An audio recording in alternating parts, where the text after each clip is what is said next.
press the bell icon on the YouTube app and never miss an अस्सलाम वालेकुम, नमस्कार, सत श्री अकाल एंड गुड इवनिंग। मैं हूं आरज़ू काज़मी और आप देख रहे हैं पॉइंट ऑफ व्यू। हमारे साथ हैं जी सुमित जैन साहब। बहुत शुक्रिया सर कि आज आप आए हैं। और सुबह सुबह बड़ी हंगामा खेज खबर, डोनाल्ड ट्रंप के ऊपर अटैक हुआ और उसमें थोड़े से वो जख्मी भी हुए हैं। जो शूटर था उसको मार दिया गया है और 3-4 लोग और भी ऐसे हैं जो घायल हुए हैं। कैसे देख रहे हैं आप इस चीज को? क्या ये एक पॉलिटिकल ड्रामा है या वाकई में अटैक हुआ है? देखिए आरजू जी, आपने ट्रंप के ऊपर अटैक करवा दिया और आपको ड्रामा लग रहा है? ये बात अच्छी नहीं है। ये हमें भी पता है कि ये तारे किसकी तरह जुड़ी हुई है और आपको ड्रामा दिखना शुरू हो गया अभी से। तो ये बातें थोड़ी-सी बंद कर दीजिए, पहली बात। इसमें 2-3 चीज़ें हैं जो समझने वाली। पहली बात ये पूरा हॉलीवुड स्टाइल में एक्शन लिया गया। भी एक शूटर वो भीड़ के सभी को जय हिंद दोस्तों, आप सभी का हार्दिक स्वागत है जय हिंद रिएक्शंस पे। आशा करता हूँ कि आप सभी लोग बहुत अच्छे होंगे। तो आज की लेटेस्ट और इंटरेस्टिंग वीडियो में आप देखेंगे पत्रकार आरज़ू काज़मी जी को, जिनके स्पेशल गेस्ट होंगे सुमित जैन साहब, जो कि एक जबरदस्त जियोपॉलिटिकल एक्सपर्ट है। तो ये वीडियो काफी इंटरेस्टिंग होगी, जिसमें ये दोनों बात करेंगे हमारे प्यारे देश भारत पे। तो इस वीडियो को अंत तक देखें और चैनल पे नए हैं तो चैनल को सब्सक्राइब कर दें, ताकि हम अपनी लेटेस्ट इंटरेस्टिंग और नॉलेजेबल वीडियोस लाते रहें। तो चलिए पहले ये वीडियो देखते हैं और अंत में इसके बारे में बात करेंगे। जय हिंद, जय भारत। ये भी कही जा रही है कि आजकल अमेरिका को ज्यादातर इंडियंस ही चला रहे हैं, क्योंकि उनकी अपनी जो नई जनरेशन है वो इतनी काबिल नहीं है, या वो ज्यादातर ड्रग्स में है और इस तरह की चीजों में, तो वो आगे नहीं बढ़ पा रहे और इंडियंस जो है वही आगे बढ़ पा रहे हैं। इस बात से आप एग्री करते हैं? भाई इंडियंस तो चाइना को भी चला रहे हैं, तो अमेरिका तो बहुत दूर की बात है। तो as far as Indians are concerned, Indians की एक खासियत है, मैं स्पेशली बोल रहा हूँ। इंडियंस का मतलब है जो हिंदू कम्युनिटी है, उसमें सिख भी आते हैं, पारसी आते हैं, जैन तो है ही हैं। इनकी एक खासियत होती है, जहां पर भी जाएंगे वहां पर जाकर ये वहीं के बन जाते हैं और वहां पर खुद की भी तरक्की करते हैं, मेहनत करते हैं और वहां की कंट्रीज की भी ये तरक्की लेके आते हैं।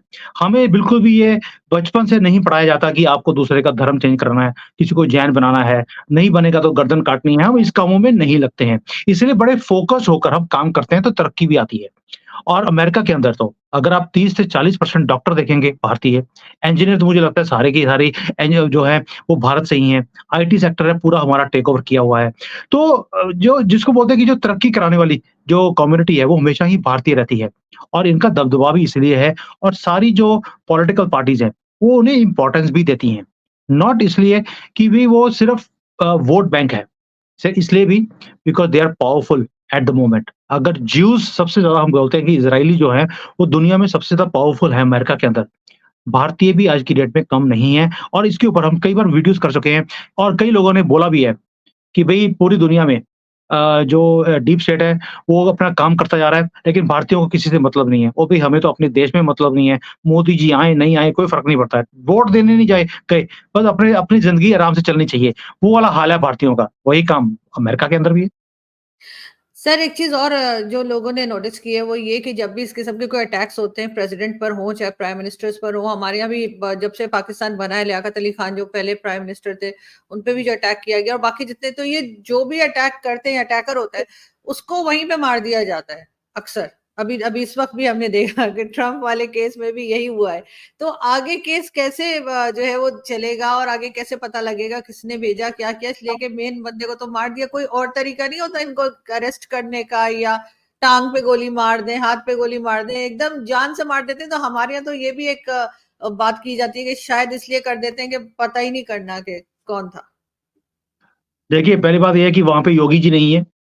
योगी जी कभी भी सर में गोली नहीं लगाते, टांग में लगाते हैं, लेकिन उसके बाद भी ना माने तो उसके बाद फिर दूसरा काम किया जाता है, वो बाद में बताऊंगा आपको। तो बाकी काम ऐसा किया जाता है कि उसके बाद जब वो थाने से बाहर निकलते हैं तो टेढ़े टेढ़े होके चलते हैं, और सुना है कि जो उनकी औलादें निकल रही हैं वो भी टेढ़ी ही निकल रही हैं। तो आप समझ सकते हैं कि क्या काम किया होगा। परमानेंटली इलाज कर दिया जाता है टेढ़ेपन का, क्योंकि जो पहले टेढ़े होते हैं उनको टेढ़ा किया जाएगा तो सीधे होंगे, तो वो वाला काम है। तो योगी जी वहां पे अमेरिका में नहीं है, इसलिए टांग में गोली नहीं चलाई, उसको मार दिया गया। अब मारने का रीजन क्या था, इसी से आपको समझ आएगा कि बड़े-बड़े लोग जो हैं वो इस मैटर में इन्वॉल्वड होंगे, इसीलिए उसे मार दिया जाता है ताकि कोई सबूत निकले नहीं। मैं आपको आज ही प्रेडिक्ट कर सकता हूँ एक चीज को जो होने वाली है, वो ये होगा कि उसका सोशल मीडिया निकाला जाएगा, उसमें दिखाया जाएगा कि वो तो जी ट्रम्प की रैली में खड़ा था, वो तो ट्रम्प का ही आदमी था। अब डीप स्टेट अपनी गलतियों को छुपाने के लिए ये काम करेगी कि ट्रम्प के ही आदमी को दिखाया जाएगा ताकि ट्रम्प की पॉपुलैरिटी कम होनी शुरू हो जाए। यही मोडस ऑफ ऑपरेंडा हमेशा ही रहता है इन लिब्रांडोस का या डीप स्टेट का। ये कभी भी अपने ऊपर हाथ लगने नहीं देते किसी भी चीज़ के ऊपर, ये दूसरे के ऊपर ये एक एलिगेशंस लगानी शुरू कर देंगे। अभी तो खेल शुरू हुआ है, आप देखते रहना ये इतनी जल्दी से ये खत्म होने वाला नहीं है, ये और गंद डलेगा इसमें। तो ये तो शुरुआत में ही आपने बोलना शुरू कर दिया कि ये क्या हो रहा है? अभी तो हुआ कुछ नहीं है, अभी तो बहुत कुछ होना बाकी है। बिल्कुल, क्योंकि इलेक्शंस भी नज़दीक हैं अमेरिका के और यकीनन इलेक्शन से पहले इस किस्म की एक्टिविटीज़ तो बाकी जितने लीडर्स हैं इनके यहाँ के, बाकी जो लोग भी इलेक्शंस में प्रोमिनेंट तरीके से आगे आ रहे हैं, जिसमें कि ज़ाहिर है कि जो बाइडेन भी है, सब है, तो यकीनन उनकी सिक्योरिटी को लेकर जो है वो परेशानी हो गई होगी अमेरिका में। क्योंकि अगर एक पे अटैक अमेरिका हो में सकता है, तो दूसरे पे भी अटैक हो सकता है। बाइडेन की सिक्योरिटी के लिए इनको कोई भी खतरा नहीं है, क्योंकि अगर वो मर भी गया, पहली बात तो मरने देंगे नहीं, और अगर मर भी गया, तो भी किसी को फ़र्क नहीं पड़ने वाला बिकॉज़ उसकी पॉपुलैरिटी पहले ही ज़ीरो है। बाकी आप सोच के देखिए, he is called the most powerful person in the world. इतना पावरफुल है कि उन्हें ये समझ नहीं आती कि मुझे जाना किधर है। इतना पावरफुल है कि उन्हें ये सब याद नहीं रहता कि मेरी वाइफ़ का नाम क्या है। वो कभी-कभार तो वाइस प्रेज़िडेंट को अपनी वाइफ़ बोल देते हैं। ये तो हालत हो गई है बाइडेन की, इसलिए उनके मरने का फ़र्क नहीं पड़ने वाला किसी दुनिया को। सर और एज़ फार कहते एज़ हैं सिक्योरिटी सर एक सेकंड, सर कहते हैं उनकी गवर्नमेंट ओबामा से वो चला रहे हैं। हुँ, वो आपको ज़्यादा पता होगा क्योंकि ओबामा जी से तो आपका प्यार ही इतना ज़्यादा था। आपका मतलब कि आपकी कंट्री का है, कई लोग गलत ना समझ लें। तो इतना ज़्यादा प्यार था कि जो डॉलर है वो ओबामा के टाइम पर ही आए हैं, आपके पास ये सोने के स्टैंड ऐसे ही नहीं बनते हैं। मैं बता दूँ लोगों को ना, भूल जाते हैं कई बार। तो ये ओबामा ने जो मेहरबानियाँ आपके ऊपर करी थी, पता नहीं या तो नाम ही उसका हुसैन था, ओबामा था, तो उसके कारण उन्होंने मेहरबानी आपके साथ दिखाई, मुझे नहीं पता। कई बार होता है कि ब्रदरहुड में ये काम कर दिए जाते हैं। लेकिन ओबामा ही चला रहे हैं, इसमें कोई शक नहीं है। अमेरिका के अंदर जितनी भी पॉलिसीज़ हैं, वो ओबामा के एरा जो था 8 साल का, उसके बाद बाइडेन ने उसी को कैरी ऑन फॉरवर्ड भी किया है।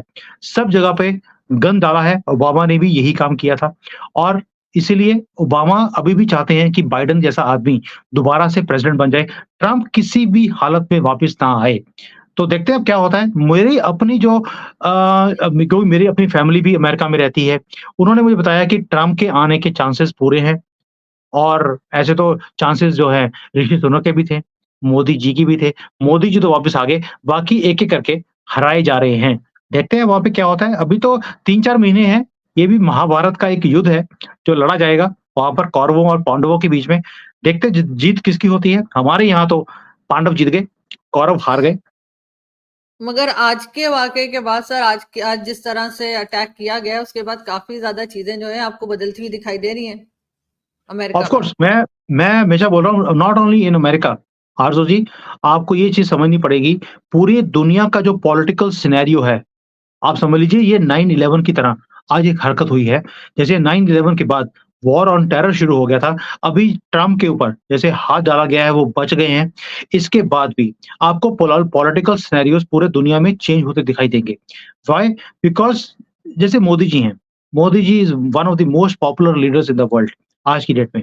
तो उन्हें भी लगेगा कि भई इनको अगर हटाने की ट्रम्प को हटाने की कोशिश की जा रही है, कल को मेरे ऊपर भी ये ऐसा ही काम करने की कोशिश करेंगे। यानी कि जो सिक्योरिटी फोर्सेज़ हैं, वो और ज़्यादा तेज़ हो जाएँगी। तो इसलिए मुझे लगता है कि मोदी जी को भी काम करना चाहिए कि जैसे हमारे भी यहाँ पर कई बड़े-बड़े नेता हैं, जिनकी लाइफ़ को बड़ा खतरा है। उन्हें भी जैसे इमरान खान को आपने बड़ा ही सेफ़ली अंदर रखा हुआ है। हमें चाहिए कि हम भी जैसे यहाँ पर केजरीवाल है, राहुल है, ऐसे बड़े-बड़े नेता जो इंटरनेशनल लेवल के हैं, इन्हें भी पकड़ के सेफ़ली अंदर कर दें। जैसे आपने हाफ़िज़ सईद को अंदर रखा हुआ है और बाकियों को सेफ़ली अंदर रखा है। हमें भी ऐसे वर्ल्ड लीडर्स को हाफ़िज़ सईद जैसों को अंदर कर देना चाहिए परमानेंटली। तो उससे थोड़ा-सा सिक्योरिटी की प्रॉब्लम कम हो जाएगी। बिल्कुल ऐसे ही, लेकिन ख़ैर सर पूरी दुनिया की नज़र जो है इस वक़्त अमेरिका के ऊपर है और ख़ास तौर पे ट्रम्प साहब के ऊपर है। तो उन्हें हॉस्पिटल से डिस्चार्ज कर दिया गया है उनकी जो है ट्रीटमेंट के बाद, और इसका मतलब है खैरियत से हैं। तो हम इस पे नज़र रखेंगे इस खबर पे और आपसे कॉन्टैक्ट भी करते रहेंगे। थैंक यू सो मच कि आज आपने जॉइन किया। Thank you. Thank you. Thank you. दोस्तों आशा करता हूँ कि वीडियो को आपने अंत तक देखा होगा और हमेशा की तरह आरजू काज़मी जी और सुमित जैन साहब का ये पूरा डिस्कशन आपको काफी पसंद आया होगा और इस वीडियो में आपको बहुत कुछ जानने को मिला होगा, जहाँ पे इन दोनों ने ना सिर्फ बात की हमारे प्यारे देश भारत के बारे में, बल्कि जैसे कि आपने देखा सुमित जैन साहब ने ये कहा, हिंदू जो है वो बहुत मेहनती होते हैं, वो जहां जाते हैं अपनी मेहनत से अपना नाम बनाते हैं। और भारतीय कम्युनिटी की हम बात करें तो भारत की जो कम्युनिटी है उसकी दुनिया भर में ना सिर्फ इज्जत है, बल्कि आज के जमाने में जो भारतीय कम्युनिटी है वो ताकतवर भी है। और दूसरी ओर आपने देखा जैसे कि इन्होंने बात की कि आजकल के जो इलेक्शंस हैं, जो चुनाव है, जो पॉलिटिक्स है, वो पूरी तरह से महाभारत का युद्ध बन चुका है। तो इसके बारे में आपके क्या विचार हैं? आप अपने विचार हमें कमेंट सेक्शन में लिखकर जरूर बताएं। और वीडियो पसंद आई है तो इसे लाइक और शेयर जरूर कर दें। और एक बार फिर चैनल पे नहीं है तो चैनल को सब्सक्राइब कर दें, ताकि हम आपके लिए लेटेस्ट, इंटरेस्टिंग और मजेदार वीडियोस लाते रहें। तो चलिए फिर मिलेंगे ऐसी किसी जबरदस्त वीडियो में, तब तक अपना ध्यान रखिए। जय हिंद, जय भारत।